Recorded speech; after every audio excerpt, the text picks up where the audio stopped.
हाय, mystery रिकैप्ट यहाँ। आज मैं द्वितीय विश्व युद्ध के सबसे युवा योद्धा की सच्ची कहानी पर आधारित फिल्म का विवरण देने जा रहा हूँ, जिसका नाम सोल्जर बॉय है। आगे स्पॉइलर है, ध्यान रखें और ख्याल रखें। फिल्म की शुरुआत रूस में होती है, जहां 3 लोगों का एक परिवार नदी के किनारे बैठा समय बिता रहा होता है।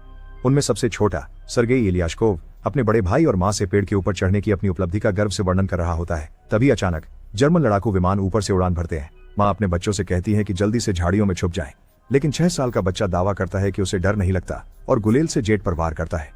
सबकी हैरानी के लिए वह जेट को मारकर विस्फोट करने में सफल हो जाता है, लेकिन जब वह इधर उधर देखता है तो उसका परिवार गायब होता है।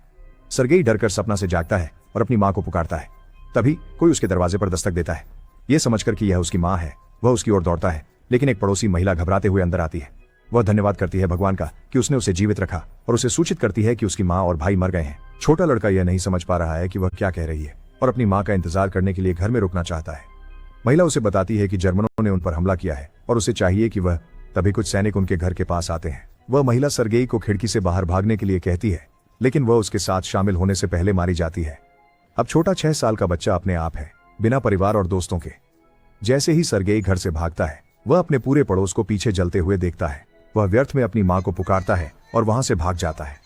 थोड़ी देर दौड़ने के बाद वह जंगल के बीच में पहुंच जाता है। छोटा बच्चा अपनी मां को बुलाने लगता है क्योंकि वह खो गया है। उस रात वह जंगल में रहता है। अगली सुबह हम उसे नदी से पानी पीते हुए देखते हैं, जब दुश्मन के सैनिक उसकी ओर आते हैं। सर्गेई यह जानते हुए कि वे खतरनाक हैं, जल्दी से पेड़ की जड़ों के अंदर छुप जाता है। जब पास में एक सांप आता है तो वह चौंक जाता है, लेकिन एक शब्द भी नहीं बोलता या भागता नहीं है। सर्गेई को सिपाहियों से सांप से अधिक डर लगता है। सैनिक नदी के किनारे खाते हैं और चले जाते हैं, जिसके बाद सर्गेई उनका बचा हुआ खाना लेता है और रात भर उसे खाता है। हालांकि दिन के अंत तक छोटा लड़का थका हुआ होता है।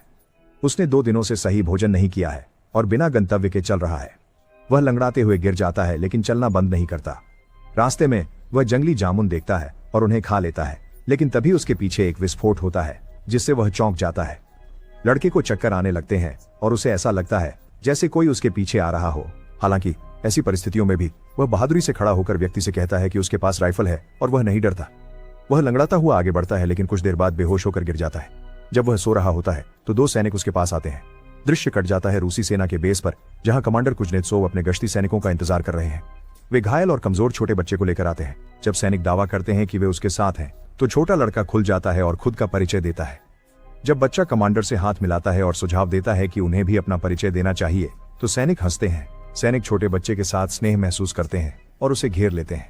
वे उसे पानी पिलाते हैं और खाना खिलाते हैं, यहां तक कि अन्यथा कठोर कमांडर भी बच्चे की देखभाल करता है। एक नर्स, जिसका नाम कटजा है, सर्गेई के घावों पर पट्टी करती है और उसके व्यक्तित्व से प्रभावित होती है। बच्चा उससे कहता है कि उसके घावों पर टैंक बना दो, क्योंकि वह बड़ा होकर सैनिक बनना चाहता है। घायल सैनिक भी बच्चे से बात करते हैं और हल्का महसूस करते हैं। सर्गेई कमांडर की बंदूक से मोहित हो जाता है। कमांडर भी छोटे लड़के के सभी सवालों का जवाब देता है और गोलियां निकालने के बाद उसे अपनी सम्मानित पिस्तौल के साथ खेलने देता है।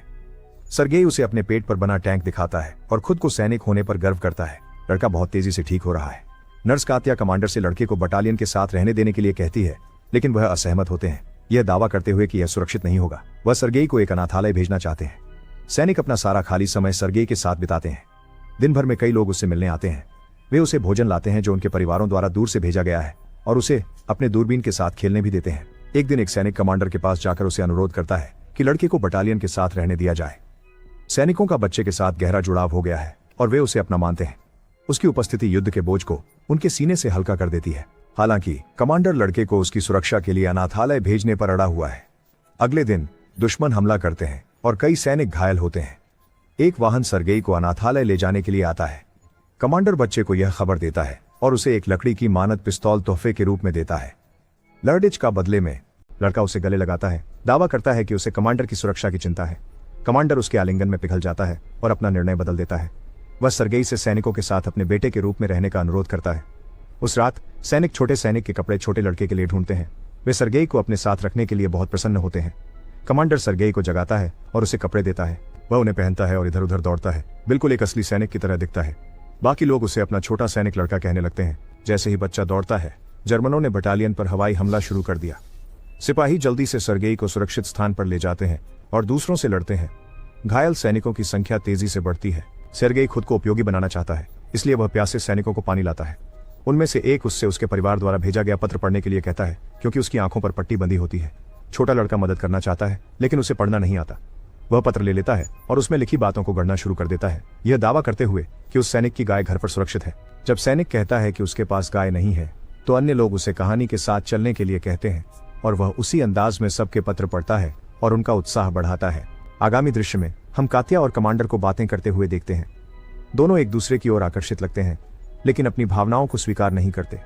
बाद में सर्गेई कमांडर को बताता है कि वह बटालियन में अनुशासक की स्थिति में है और इसी तरह अपना परिचय देता है। हालांकि लड़का फिर एक सैनिक को देखता है जो हमले में नष्ट हो गया है। कमांडर उसे मृत सोल्जर के प्रति सम्मान प्रकट करने के लिए अपनी टोपी उतारना सिखाते हैं। अगले दिन वह कमांडर से उसे एक मिशन देने की जोर देता है और उसे सैनिकों के बीच वितरण करने का काम दिया जाता है। वह अपना काम कुशलता से पूरा करता है और यहाँ तक कि सैनिकों को उसके लिए नाचने को भी कहता है। अगले दिन सर्गेई अपनी दूरबीन के साथ बेस से थोड़ी दूर चला जाता है। जब वह इससे खेल रहा होता है तो उसे सूखी घास के ढेर के अंदर से किसी की टांग हिलती हुई नजर आती है। वह बटालियन के पास जल्दी से लौटकर सैनिकों को अपनी खोज के बारे में बताता है। सैनिक संदेहपूर्ण होते हैं, लेकिन फिर भी लड़के के साथ जाने का निर्णय लेते हैं। जब वे घास के ढेर के पास पहुंचते हैं तो वे 2 जर्मन जासूसों को उसके नीचे छिपा देखकर सतर्क हो जाते हैं। जासूसों को गिरफ्तार कर लिया जाता है और बच्चे की बुद्धिमत्ता की प्रशंसा की जाती है। उस रात कमांडर सर्गेई को उसके गोद लेने के कानूनी कागज दिखाते हैं। अब वह आधिकारिक रूप से बच्चे का पिता है। सर्गेई को कमांडर के कात्या के प्रति भावनाओं के बारे में पता है, इसलिए उसकी दया का बदला चुकाने के लिए वह उसे उससे इजहार करवाने ले जाता है। लेकिन दोनों उसे किसी अन्य आदमी से बात करते हुए देखते हैं और गलतफहमी में समझ लेते हैं कि वह किसी और में रुचि रखती है।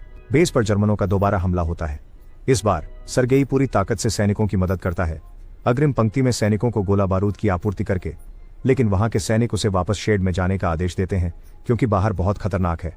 जब वह शेड में आता है तो देखता है कि कमांडर और अन्य लोग घबरा रहे हैं, क्योंकि कर्नल के साथ फोन का कनेक्शन टूट गया है।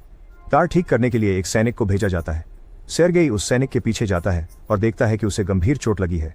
वह मरते हुए सैनिक से पूछता है कि वह तार कैसे ठीक कर सकता है और खुद ही इसे ठीक कर देता है। कनेक्शन वापस आ जाता है और अधिक सैनिक बुलाए जाते हैं। 6 वर्षीय बच्चा सबकी जान बचा लेता है। बाद में हम देखते हैं कि कमांडर और काटिया नदी के किनारे बात कर रहे हैं। कमांडर आखिरकार उससे अपने प्यार का इजहार करता है और उससे सर्गेई की मां बनने के लिए कहता है। काटिया बहुत खुश होती है, लेकिन इससे पहले कि वह कुछ कह सके, एक सिपाही उनके पास आता है और कमांडर को एक पत्र देता है और कहता है कि उन्हें बेस से रवाना किया गया है। अगले दिन सभी सैनिक अपने नए बेस के लिए रवाना हो जाते हैं, सर्गेई के साथ। हालांकि रास्ते में उन्हें एक माइनफील्ड मिलता है जो उनके कुछ वाहनों को उड़ा देता है। कमांडर घायल हो जाता है, जबकि ग्रुप का अर्दली, जिससे सर्गेई करीब था, विस्फोट में मर जाता है। वह रोता है और कमांडर को गले लगाता है। वे घायल लोगों को अपने साथ लेकर और अपने नए बेस के लिए अपनी यात्रा जारी रखते हैं। जब वे अंततः दूसरे बेस पर पहुंचते हैं तो वे कमांडर के नेता जनरल से मिलते हैं। वह भी बच्चे की महत्वाकांक्षा से प्रभावित होता है और कमांडर को ऐसे होशियार बच्चे के लिए बधाई देता है। अगले दिन उनकी डिवीजन को एक गार्ड का बैनर दिया जाता है और लड़के को भी। जनरल जब उसे बैज देता है तो वह अपने देश को बचाने का वादा करता है। एक रात उनका बेस बुरी तरह से हमले का शिकार होता है और कमांडर मलबे के नीचे फंस जाता है। सर्गेई अपने पिता के लिए रोता है और उसे बचाने की कोशिश करता है। वह दूसरे सैनिकों को बुलाता है जो अंत में कमांडर को बाहर निकालते हैं। अगली सुबह सर्गेई घायल कमांडर के पास जाता है। उसके हाथ कमांडर को बचाने की कोशिश में घायल हो गए थे। बच्चा अब टीम का अभिन्न हिस्सा बन गया है। उसके पास उनके अलावा कोई परिवार नहीं है और वह युद्ध में उनके साथ जहां भी जाते हैं वहां चला जाता है। फिल्म समाप्त होती है जब रेजिमेंट को एक और बेस की ओर जाते हुए देखा जाता है। पृष्ठभूमि में एक आवाज बताती है कि उसने स्टालिनग्राद की लड़ाई में भी हिस्सा लिया और सैनिकों के साथ पोलैंड पहुंचा।